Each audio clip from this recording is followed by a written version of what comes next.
back to the original question, your origin story.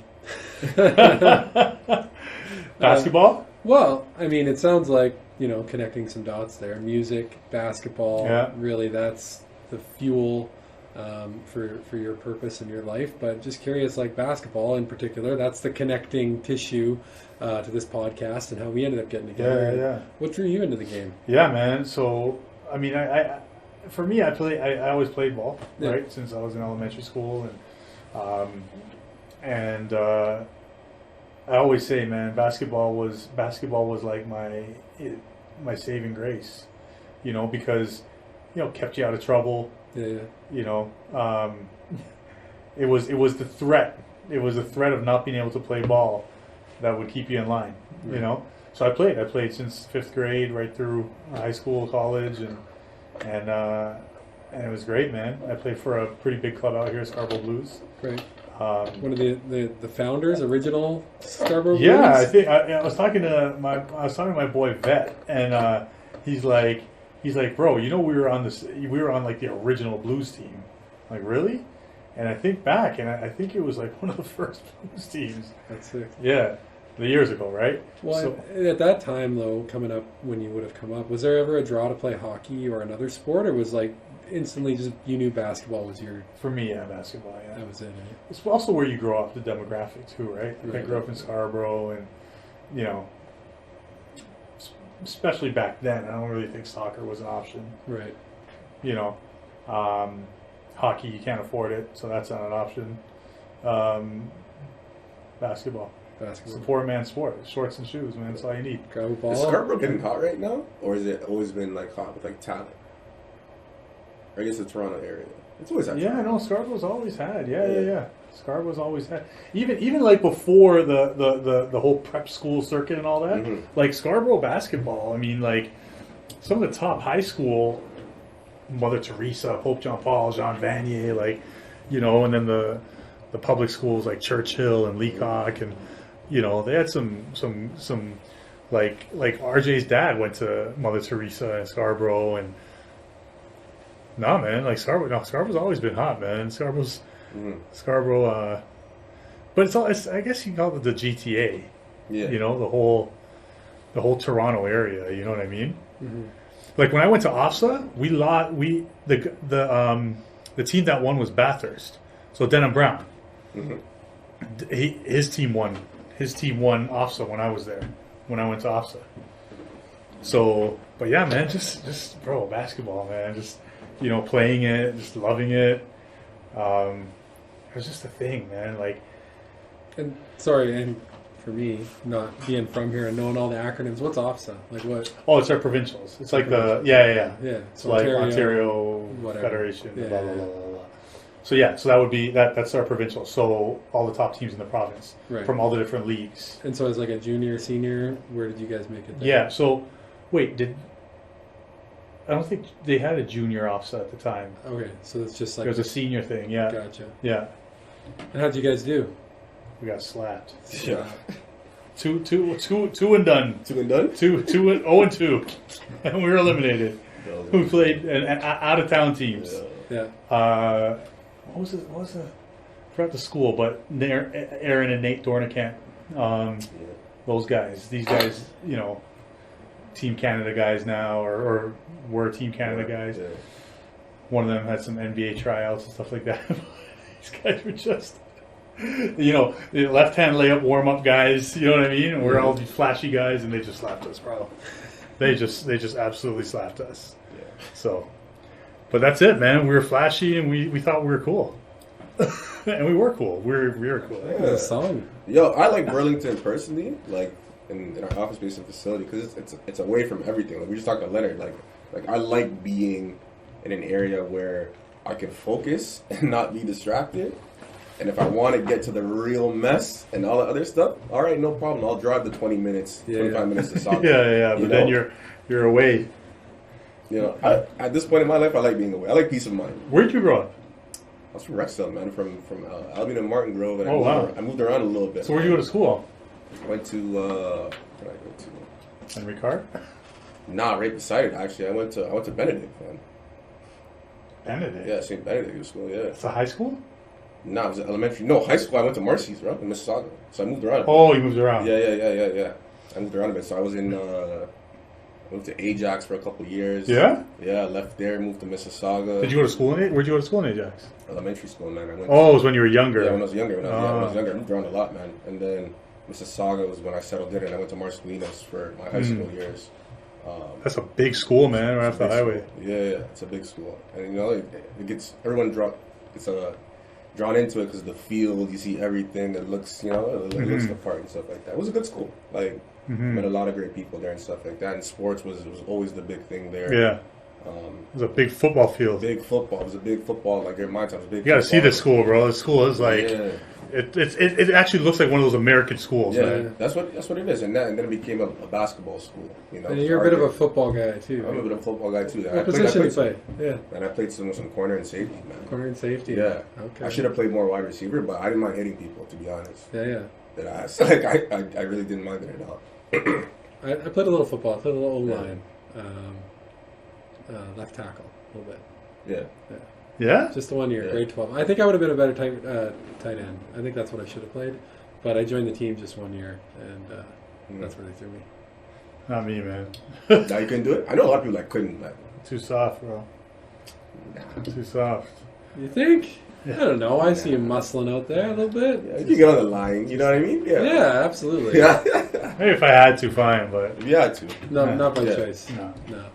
But yeah, so there was that, and then I lived in Waterloo for like the next 3 to 4 years. Damn, you moved a lot, bro. A lot, bro. Ajax, Mississauga, Rexdale, Waterloo. Moved a lot. Seen a lot of different people in my life. Been around a lot of different cultures and people, to be honest, man. And did that, moved back to Mississauga, and then from Mississauga to Oakville. And Oakville's where I'm at right now. Wow. Yeah. Where was the NPH office before it is now? Mississauga. Oh, Mississauga. I played ball last night for the first time in a very long time. How'd that go? You were giving buckets or what? You're giving buckets to Leonard. I was giving in my mind. I was giving buckets to Leonard. James 90% metal. He's like, okay. No, I was. You know, I was telling my boy that I had a Lion King moment. You know, right. Yeah, like when Simba remembers who he was. You know, because I've been out of the game. Yeah, remember. You know, like I forgot who I was because I've been out of I haven't played in so long. I've been still around basketball and coaching and stuff like that, but not playing. And I got on the court last night and it was painful. It was very hard because it was supposed to be a weaker run, but it turned out to be a really, really high level run. These guys, I'm like, why am I here right now? Yeah. So the guy told me to come. He's like, yo, come. He's like, come Wednesday. It'll be good for you. He's like, oh yeah, sorry, those guys canceled and these guys came in. I'm like, well, I'm here. So anyways, it was painful. Yeah. Very, very painful. But I remembered. You remember. I remember. You had the insight. I'm like, this is what I do. So what are you going to do with that information? I'm hitting the gym, man. Hitting the gym. I'm hitting the gym because even though inspired. I'm inspired, yes. Even though it was painful, I was still Santa Claus. I was giving out buckets. I was still giving. You know, I always say that my parents raised me right. It's better to give than to receive. And I was just giving. I was just like, here, you take one. Oh, Nola, pass over there. That's for you. Boom, boom. You know, so even in my out of shape state, it's still within my heart to give. Yeah. You know, so I got a lot more to give. That's beautiful. I got a lot more buckets to give. Such a giving guy, right? I am, and I have to. It would be a shame for me to not give these buckets when I still have them to give. You know what I'm saying? So I gotta get back in shape. What do you know? Are you in the boxing thing too? I'm going to. Yeah, man. How Tark's been doing it. It looks dope. It is dope. Yeah. You have a boxing story. That's the way to go, right? That's how to get in shape. Yeah, so about 3 years ago, I started a personal wellness journey, I guess I would call it. And I got into kickboxing. Well, not like actual kickboxing, but just the circuit training at 9 Round. And lost like 100 pounds. It's crazy. And that was the main thing I did. Walking, eating better, quit drinking, and kickboxing. See, but that sounds so simple, but like you have to like... Oh, you got to put in work. You got to put in work. Put in work. And like, I'd never been to a gym in my adult life. Right. Swear to God. I did, a little bit of gym stuff in high school or whatever, playing sports, and then it was just like I went to work for a living, and I didn't take care of my physical, and obviously that had impacts on my mental and cascaded all the way down. And I remember that first time walking into 9 round, and I was like, I don't know anything about anything. And the first thing you do is skip rope, and I was tripping over myself like a baby giraffe or some shit. Like it was, I couldn't even like look at myself, but I just kept going, and the results came. So what happened? Like when was it? Like what was that point? You're like, yo, I gotta make this decision. Like I gotta change my life. Yeah, and I mean I've talked about it on my podcast quite a bit, but basically I was out for a walk with my son one day, and it was a bunch of things that happened all at a similar time, but there's this moment where we're walking down the street, and we've just been at the park playing, and it's a nice summer day, and he's just like, Dad, why are you so fat? Holy smokes. And I was like, that's crazy. Damn. Done. That's it. I got like at that That's moment, in that exact moment, at that exact time, it's just like I was open to it, and it hit me, and I was like, I got no excuse. I'm lazy. I'm not putting in the work. That's it. I've let myself get to this point. That's right. Yeah. And it was within the next few weeks I actually went to a doctor and got a physical because I'd never done that before. 32, 33 years old at that point, and you're just sort of invincible, right? Like you just live your life, you eat what you want, you do what you want. That's right.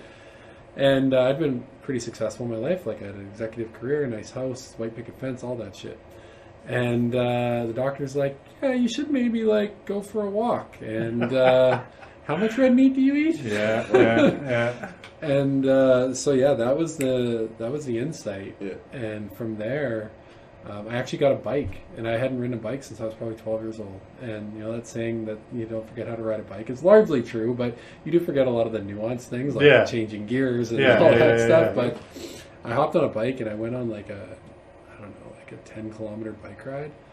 And so what I would say to anyone, people who ask me like, how do you lose 100 pounds? Well, it's like one thing at a time. Yeah. And so it started with a bike ride. I did that for a little bit, did a little bit of running, started going to the gym. And so I just like slowly built up habits and stacked other good habits on top of them. Yeah.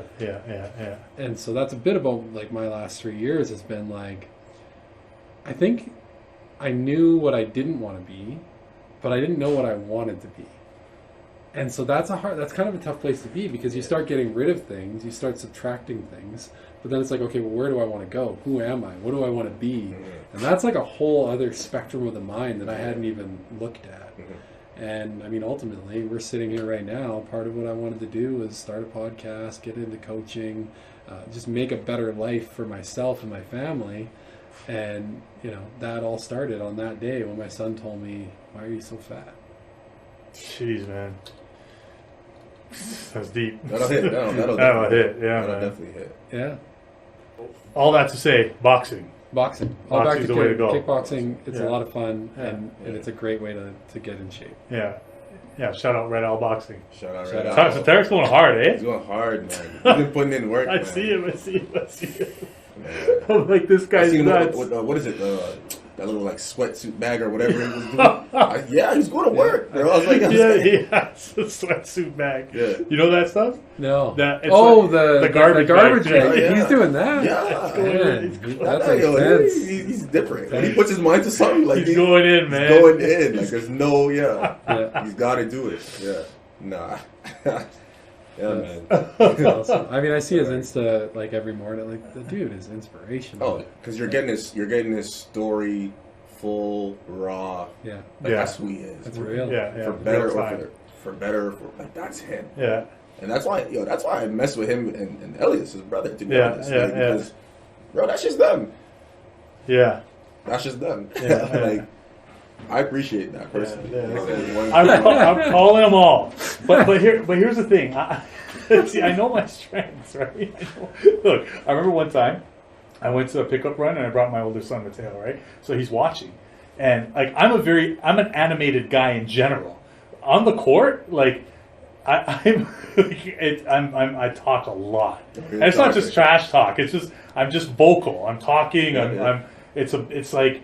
I'm an actor too, right? So like I see it as this is my stage. I'm performing right now. So I'm putting on a show. It's a show. It's showtime, right? It's a show. It's a show. So Mateo goes, we're driving home. He's like, Dad, and he was being very innocent and just asking. He says, Dad, he's like, Dad, you're, because I can shoot the ball, right? He's like, you're a really good shot, but how come you have no handle? That's kind of like what my son said. Yeah, I'm not gonna lie. It was just an honest, and I said, I laughed. I go, you know what? I never worked it. I was always the big guy. Miguel, you're down there in practice. Okay, guards over there, big guys down there. I'm like, and I never, ever worked on my handle ever. Yeah. So I'm not a 1v1 player. I'm not. Are you just backing guys down? But that's a big thing, though. I'm not. The guys aren't 1v1 players. I'm not a 1v1 player. Yeah, it's not easy. No, it's not easy. You gotta. No, you gotta be super skilled. You gotta like. Yeah, it's a different game. Yeah, but my team will always win. That's it. So here's my my statement. That's an IQ. You just know how to play the game. Yes. So my thing is this: in 3 months, I'm going to put a team together. Okay, I'm putting a team together. Shane James might be on it. Okay, you know Shane. I know Shane. Yeah, so Shane James might be on it. I got to pick my next 3 guys. And man, I'll challenge any of the. I'll challenge the USA seniors. I'll call out Fort Erie, Crestwood, all you guys. Let's go any playground, anytime. Me and my 5, you got me and my 4, my guys against you guys. Let's go. I'm telling you, bro. Listen, we're gonna sit in a 2-3 zone. Okay, yeah. We'll have 2 guys that we'll play like a loose zone. 2 guys that defend the shooters, and then that's it. We're just gonna outsmart these guys. I think we should record this. That's all. I'm there. Bring the cameras. I'm bringing the camera. Bring the cameras. I'll come back and we'll commentate. How about that? Hey, yo, I'm with it. Okay, good. I'm so that's. Look at you sideways though. You say you're gonna be in a zone. Man up. Wow. Again, you have to listen. Got to work on that lateral movement. Yeah. You know what? Look, you have to be smart. You gotta be smart. There it is. You gotta be smart. Very smart. Yep. Listen to what I'm saying. I'm not saying we're superior athletes than these guys. Sure. I'm not saying I'm saying we'll win the game. Got you. Okay. I got you. We will win the game. That's all I'm saying. So if that means we got to sit in the 2-3 zone, then we'll sit in the 2-3 zone. We will win the game. Win the game. We need to be done. Do what we got to do, man.